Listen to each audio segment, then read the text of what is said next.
Bienvenidos. En el centro de la polémica nacional, a raíz de la captura del fiscal Bermeo y del ex senador Gil, quedó la Jurisdicción Especial de Paz, la JEP. Todavía son más las preguntas que las respuestas.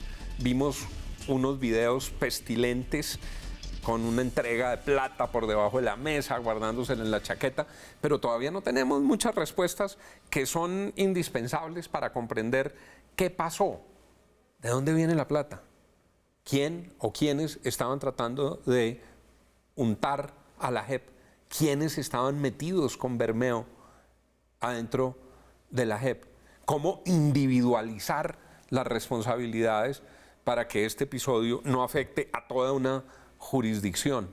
¿Qué tenía que ver Gil? ¿Por qué escogen a un hombre que no tenía contacto directo con el expediente? ¿Y qué sigue para la JEP? El reconocido analista Ariel Ávila, que ha seguido desde el día 1 toda la implementación de los acuerdos de paz y el funcionamiento de la JEP, es nuestro invitado esta noche. Ariel, muchas gracias por estar aquí nuevamente. Juan, muy amable por la invitación y siempre a la orden. ¿Qué sigue para la JEP? Siguen, estamos en un escenario que está como en una obra de teatro en escenas. La primera escena es que en los próximos días la JEP va a tener que definir el asunto Santrich en derecho. Es decir, la JEP dice, yo necesito unas pruebas para determinar si el señor hizo o no hizo lo que se le está acusando, si fue en las fechas o no fue en las fechas, para saber si va a la justicia ordinaria o se mantiene acá.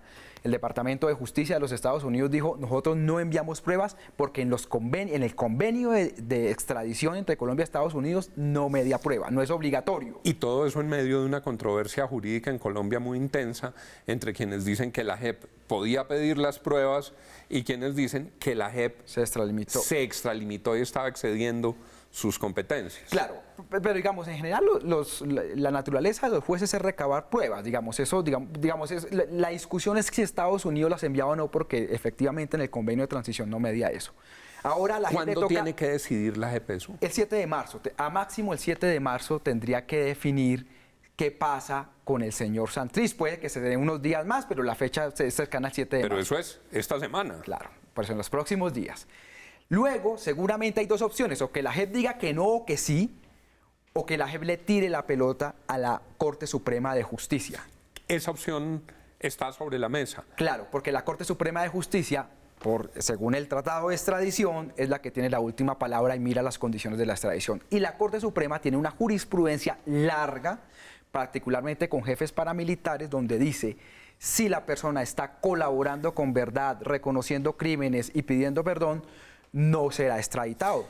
La gente dice, los malquerientes de la JEP dicen, es que esa jurisdicción está evitando la extradición de Santrich. Lo que puede suceder es que si pasa a la Corte, sea la Corte en aplicación de su doctrina anterior la que diga, todavía no se va a Santrich hasta que no cuente aquí todo lo que sabe. Hasta que no cuente todo lo que sabe. Don Mario, ex jefe paramilitar, ex jefe del Clan del Golfo, durante 10 años no fue extraditado bajo ese argumento.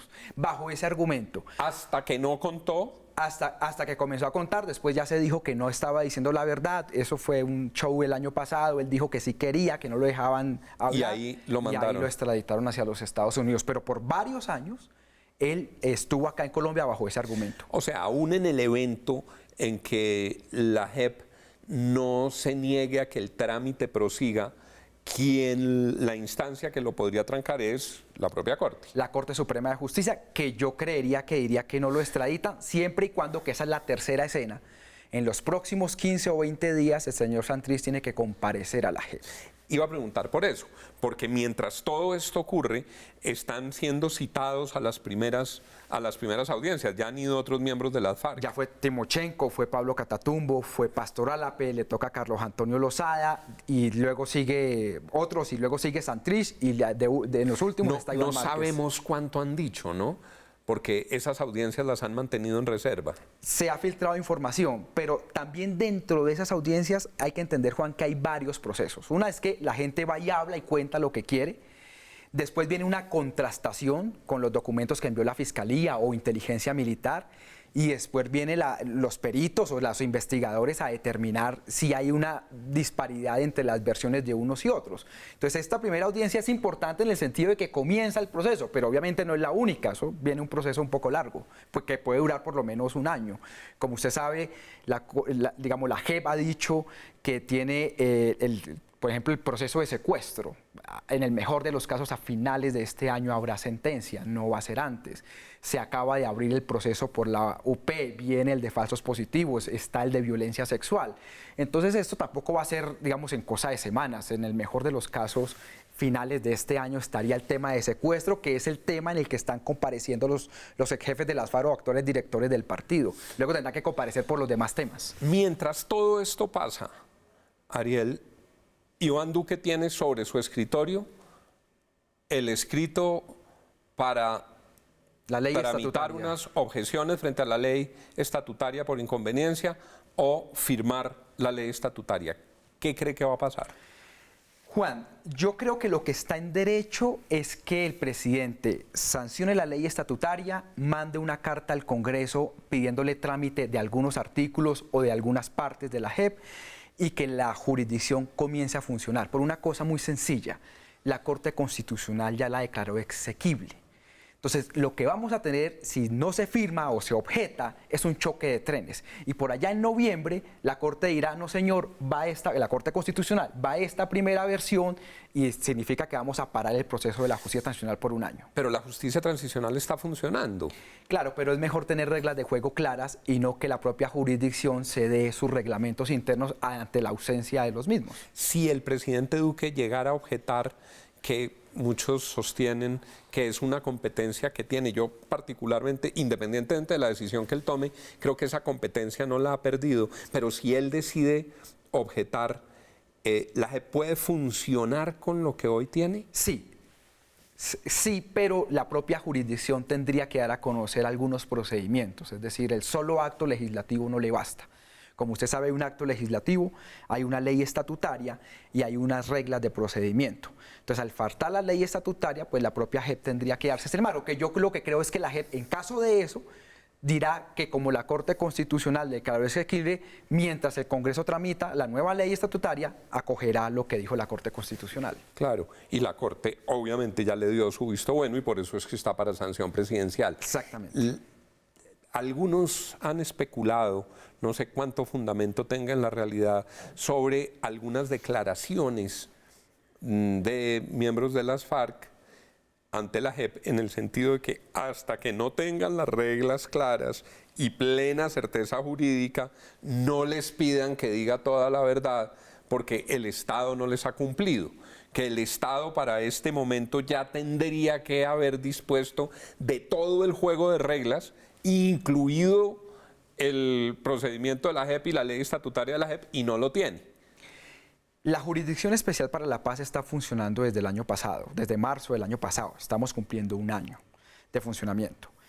En los procesos, los 4 procesos están abiertos y se van a abrir, bueno, ya se abrió uno, un quinto y falta un 6º proceso.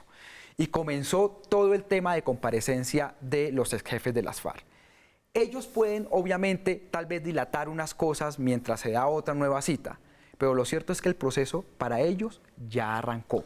Si ocultan verdad, lo que vamos a tener, como lo dice el acto legislativo es, si dices toda la verdad, si colaboras en todo, tienes una sanción efectiva de la libertad. Si no, puedes tener 8 años de cárcel o hasta 20 años de cárcel. Entonces, es un riesgo lo que están haciendo, si es que lo están haciendo los jefes de las FARC.